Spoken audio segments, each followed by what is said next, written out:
ശംഖുമുഖത്ത് മണൽത്തിട്ടകൾ പൂർണ്ണമായി കടലെടുത്തു. നടപ്പാതയുടെ അടിഭാഗം തുരന്ന കടൽ കരയിലേക്ക് കയറി തുടങ്ങി. ബീച്ചിലെ നടപ്പാത അപകടാവസ്ഥയിലാണ്. കടലേറ്റം തുടർന്നാൽ ശംഖുമുഖം റോഡിന് ബലക്ഷയം സംഭവിക്കും.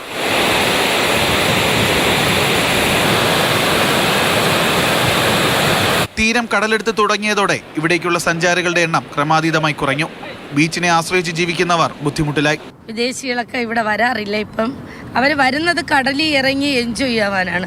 പക്ഷെ അവർക്ക് അതിനൊന്നും കഴിയാത്തത് കൊണ്ട് അവരിപ്പം ഒന്നും വാങ്ങുന്നില്ല. ഇവിടെ എത്തുന്നവരെല്ലാം നിരാശരായാണ് മടങ്ങുന്നത്.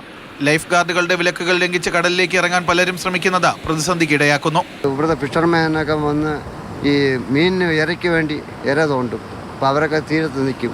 അപ്പോൾ അവരെ കാണിച്ച് ഇവിടെ വരുന്ന ജനം നമ്മളടുത്ത് വഴക്ക് പറയാറുണ്ട്. അവർക്കിറങ്ങാമോ, നമുക്കിറങ്ങിക്കൂടെ. തീരം കടലെടുത്ത് തുടങ്ങിയെങ്കിലും ഇവിടേക്ക് ഇപ്പോഴും സഞ്ചാരികൾ എത്തുന്നുണ്ട്. ശംഖുമുഖം കാണാൻ വേണ്ടി വന്നതാണ്. പക്ഷെ ഇവിടെ വന്നപ്പം കടലിറങ്ങാനോ പിള്ളേർക്ക് ഒരു നല്ല രീതിയിൽ ചെയ്യാനൊന്നും പറ്റുന്നില്ല. കാലവർഷം സജീവമാകുന്നതിന് മുന്നേ ഇത്തവണ ശംഖുമുഖം തീരം കടലെടുത്ത് തുടങ്ങി. തീരം സംരക്ഷിക്കുന്നതിനായി കെട്ടിയ കരിങ്കൽ ഭിത്തികളും കടലെടുത്തു. ശാശ്വതമായ പരിഹാരം ഇനി എന്നാണ് ഉണ്ടാകുക? സജികുമാറിനൊപ്പം ജിബിൻ JB, മാതൃഭൂമി ന്യൂസ്, തിരുവനന്തപുരം.